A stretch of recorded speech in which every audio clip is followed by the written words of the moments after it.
어제 요한복음 전반부에서 예수님께서 복음서 말씀의 첫 표적인 가나 혼인 잔치의 표적을 이적을 베푸십니다. 그리고 예수님께서 가버나움을 들러서 예루살렘에 가신다라고 말씀을 하시죠. 때가 6월절이 이제 임박했을 그 시기 어느 때였습니다. 그런데 문제는 성전 안에서 성전 입구 또 성전 부근에서 진기한 일이 일어납니다. 아주 놀라운 풍경이 펼쳐지는 것이죠. 많은 사람들이 있었는데 특별히 상인들이 성전 안에서 매매를 하고 거래를 하고 또 물건을 사고 팔고 돈까지 교환하고 있었던 것이었습니다. 예수께서 그 광경을 보시고 엄히 꾸짖으시며 상인들을 내쫓으시죠. 어찌 보면 다소 과격한 모습의 예수님의 모습일지도 모르겠습니다.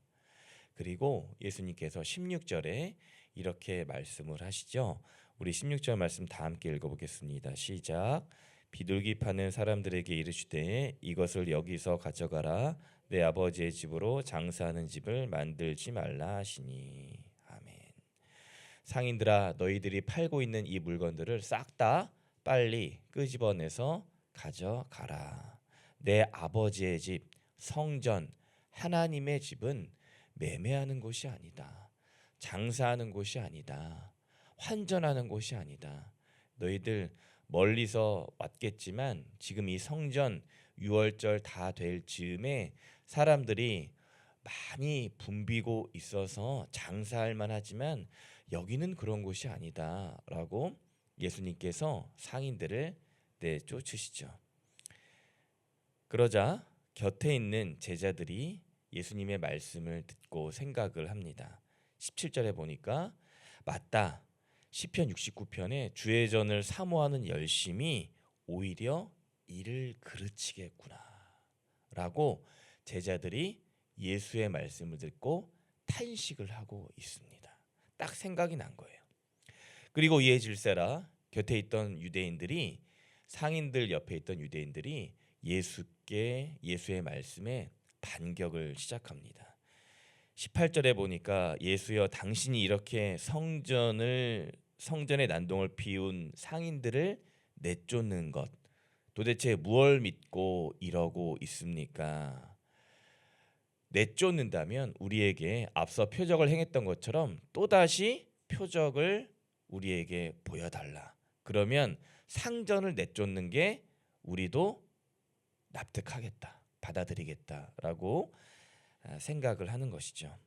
그리고 예수께서 그 유대인들의 반격에 대답하시기를 성전 건축을 허무는 것으로 말씀을 하시죠. 비유로 말씀하십니다. 19절에 보니까 너희가 이 성전을 헐어라 내가 사흘 동안에 일으키겠다. 예수 자신의 죽음과 부활을 예고하신 것이죠. 그러나 아둔한 유대인들은 이 말을 고지곳대로 듣게 됩니다. 이 성전은 46년 동안 건축한 것인데 예수여 당신께서 어떻게 무슨 수로 3일 만에 건축을 다시 하겠느냐. 그러자 예수께서 말씀의 뜻을 베풀어 주십니다. 우리 21절 말씀 다 함께 읽어보겠습니다. 21절입니다. 시작. 그러나 예수는 성전된 자기 육체를 가리켜 말씀하신 것이라. 아멘. 예수님께서는 당신의 육체, 당신의 육신, 당신의 인간의 몸을 성전으로 빗대어 비유로 유대인들에게 오늘 말씀하고 계셨습니다. 십자가에서 죽으셨다가 3일 만에 다시 살아나시고 부활하신 것을 성전을 허무시고 다시 성전을 3일 만에 건축하겠다라는 그 말씀으로 말씀하신 것이죠. 예고하신 것이죠. 그런데 애석하게도 그 자리에서 함께 말씀을 듣고 있던 제자들조차도 그 말씀의 본래 뜻을 알아차리지 못하죠. 어쩌면 알아차릴 수가 없었죠. 제자들도 앞으로 일어날 일을 예상하지 못했기 때문입니다. 또한 믿음이 약했던 제자들도 예수 부활 후에 예수께서 하신 말씀을 기억했더라라고 기록되어 있는 것처럼 제자들도 어쩔 수 없는 인간이었기 때문에 그때 그 당시에 예수께서 비유로 말씀하신 이 말씀을 믿을 수가 없었습니다. 제자들도 예수께서 죽으셨다가 살아나셨을 때 이때 이 사건의 말씀을 믿을 수밖에 없었어요. 유대인들의 모습을 보면서 또한 제자들의 모습을 보면서 열심히 있지만 증표를 끊임없이 요구하고 있는 우리들의 모습을 보게 됩니다. 주님 말씀이 잘 믿겨지지 않습니다. 주님 말씀이 확신이 안 섭니다. 오늘 당장 이 시간 저에게 이적을 보여주십시오. 기적을 베풀어 주십시오. 그러면 제가 한번 주님 말씀 믿어보겠습니다. 그 전까지는 양보하지 않는 저의 모습을 보게 됩니다. 그런데 오늘도 주님께서는 요한복음 말씀을 통해서 말씀을 하십니다. 십자가 부활 사건, 성전은 허물고 성전을 다시 건축한 사건을 믿으라. 이적을 믿지 말고 십자가 부활 사건을 믿어라. 기적을 믿지 말고 오늘 성경 말씀을 믿어라 라고 계속해서 말씀하고 계신 것입니다. 그런데도 오늘도 이 말씀이 믿어지지 않는 내 모습을 바라보게 됩니다. 분명 말씀에 기록되어 있는데 요한복음 4장 말씀 오늘 묵상하고 있는데 그리고 매일 말씀 앞에서 결단하고 말씀 앞에서 다짐하고 있는데 말씀이 내 마음속에 잘 와닿지가 않아요. 삶으로 깨달아지지가 않아요. 말씀으로 살기가 오늘 하루가 버겁습니다. 반은 믿고 반은 믿지 않는 내 모습, 연약한 모습을 오늘도 발견하게 되는 것이죠. 23절에 보니까 그러자 6월절 예루살렘 많은 이들이 표적으로 그의 이름을 믿게 됩니다. 그리고 안타깝게도 예수께서는 그들의 속마음을 보시고 자신의 몸을 의탁하지 않으셨다라고 말씀하십니다. 예수님께서도 아쉬운 거예요. 꼭 이적을 베풀어야, 꼭 기적을 내가 너희들에게 보여주어야 믿는구나. 뭔가를 보여줘야, 뭔가를 너희들에게 들어줘야 너희들은 나를 따라오는구나. 그 전까지는 꿈쩍도 하지 않는구나 라는 예수님의 이 한탄이 섞인 말씀, 예수님의 애석한 모습을 우리는 말씀을 통해서 보게 됩니다. 표적은 믿는데 이름은 기억하는데 인간의 몸을 입고 오신 예수 그 자체에 대해서는 여전히 물음표를 갖고 있습니다.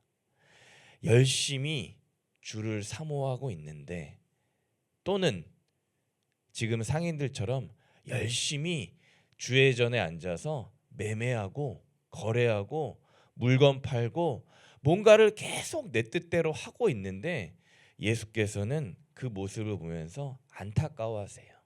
그리고 내가 너희들에게 나의 몸을 의탁하지 않겠다. 너희들에게 내 몸을 더 이상 맡기지 않겠다라고 어찌 보면 선긋기하고 있는 예수님의 말씀입니다. 우리의 모습입니다. 얼마나 아쉬운 모습입니까? 나는 정작 예수 앞에서 믿고 있다고 하는데 주님께서는 나의 믿음을 인정하지 않으시는 거예요. 내 연약한 믿음을 잘 돌보아 주시지 않는 겁니다. 모든 사람을 다 아신다 하셨습니다. 25절에 누구의 증언도 필요 없으셨다고 하셨죠. 주님은 오늘 나에게도 말씀하십니다.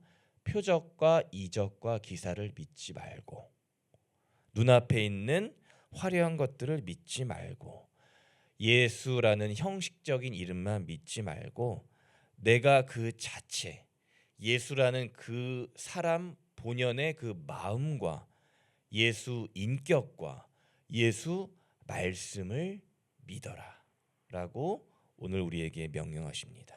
그리고 예수께서 내가 가는 길 또 너희가 가야 할 길을 내 뒷모습을 통해서 믿고 따라오거라 라고 말씀하신 것이죠. 사랑하는 우리 아름다운 교회 성도 여러분, 주님께서 말씀하십니다. 열심히가 아니라 나를 정말 잘 믿어라. 나를 잘 따라오너라.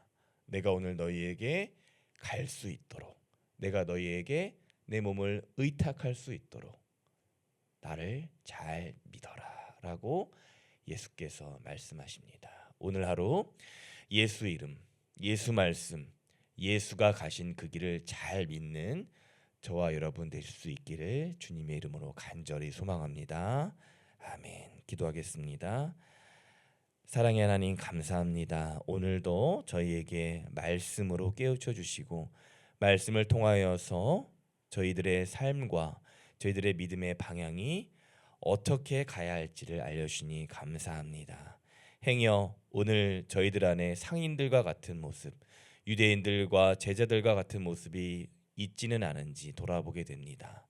주님 오늘 결단합니다. 주님 이적과 기적이 아니라 오직 예수 자체, 예수 말씀 그 본연의 마음을 믿고 따라갈 수 있는 저희들에게 굳센 믿음을 주옵소서.